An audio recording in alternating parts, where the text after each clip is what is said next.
بسم اللہ الرحمن الرحیم۔ معزز سامعین، ہم نے پچھلی نشستوں میں ذکر کیا کہ اللہ تعالیٰ نے انسان کو زمین پر اپنا خلیفہ نامزد کیا۔ اس کے متعلق ایک آیت کریمہ بھی پیش کی گئی کہ اللہ تعالیٰ نے اعلان فرمایا کہ میں زمین میں اپنا خلیفہ پیدا کرنے والا ہوں، اور اس کے بعد فرشتے انہیں سجدے کا حکم ہوا اور شیطان نے انکار کیا، ابلیس نے انکار کیا۔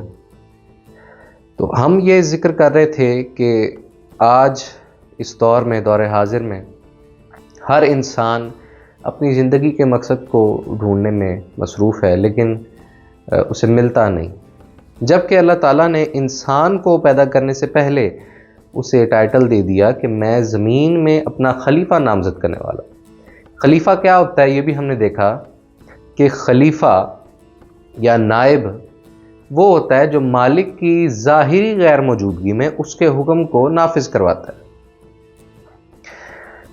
اب ہم اپنی بات کریں بطور بحیثیت انسان، تو ہماری کیا ذمہ داریاں ہیں، ہمارے یہاں پہ ہونے کا مقصد کیا ہے، ہماری حیات کا، ہماری زندگی کا مقصد کیا ہے؟ وہ یہ ہے کہ سب سے پہلے ہم اپنے رب کو پہچانیں۔ جب ہمیں اپنے رب کی پہچان ہوگی تب ہمیں پتہ چلے گا کہ ہمارا رب ہمیں کیا کہنا چاہ رہا ہے۔ اس کے بعد ہمیں یہ اندازہ ہوگا کہ ہمارے رب نے ہماری ذمہ داریاں کیا لگائی ہیں، پھر ہم ان ذمہ داریوں کو نبھانے کی کوشش کریں گے۔ پھر ہمیں احساس ہوگا کہ ہمارے ذمہ جو کام ہیں وہ کس حد تک ہمارے وجود کا مقصد پورا کر رہے ہیں۔ اللہ تعالیٰ نے انسان کو خلیفہ کا ٹائٹل تو دے دیا، اور خلیفہ کا مطلب بھی یہ ہو گیا کہ جو مالک کی ظاہری غیر موجودگی میں مالک کا حکم نافذ کروائے۔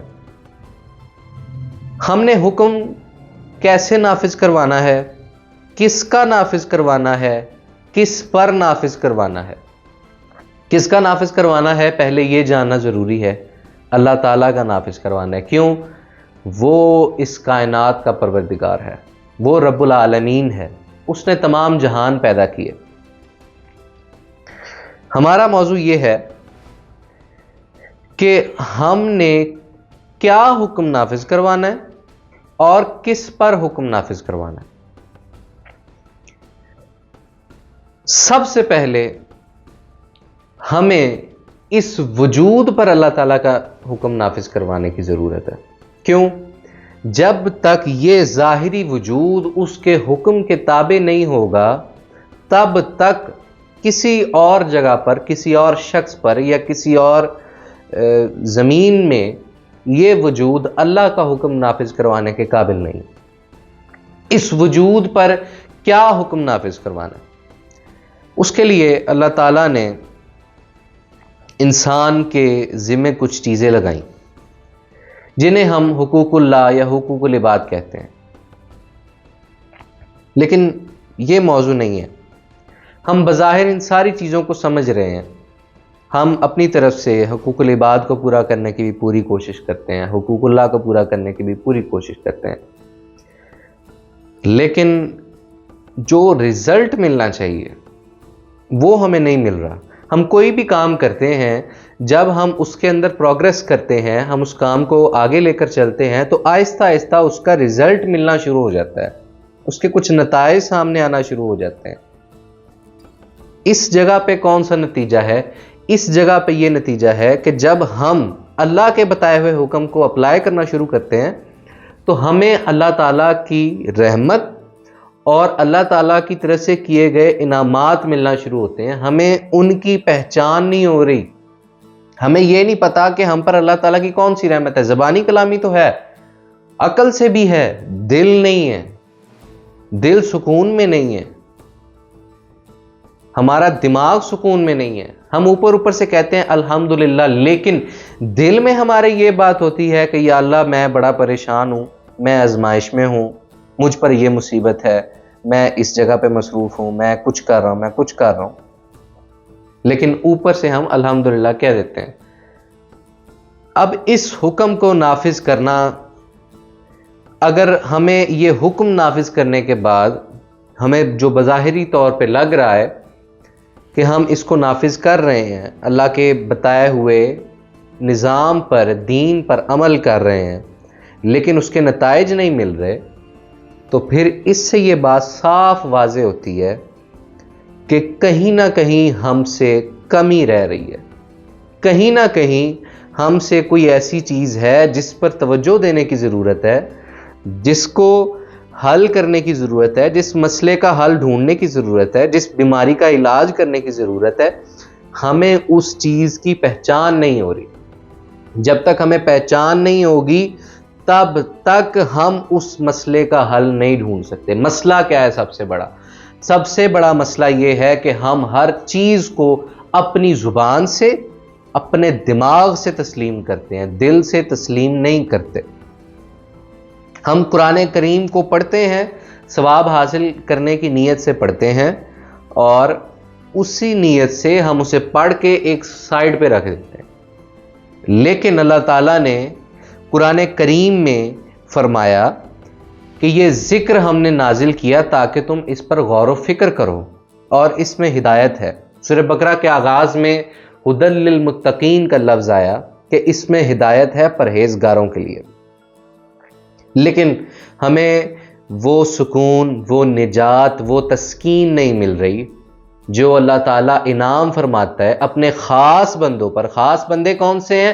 جو اللہ تعالیٰ کا خلیفہ بننے کی کوشش کرتے ہیں اور اس راستے پر چلتے ہیں، پھر اللہ تعالیٰ ان پر انعام فرماتا ہے۔ لیکن ہمیں وہ انعامات نہیں مل رہے، ہمیں وہ تسکین نہیں مل رہی، ہم درجہ محسنین پر نہیں ہیں، ہم احسان کے درجے پہ نہیں ہیں، ہم اخلاص کے درجے پہ نہیں ہیں، ہم مخلص نہیں ہیں۔ مخلص تب ہوں گے جب ہم خود اپنے آپ کو مخلص کریں گے۔ ہم نے کیا کیا؟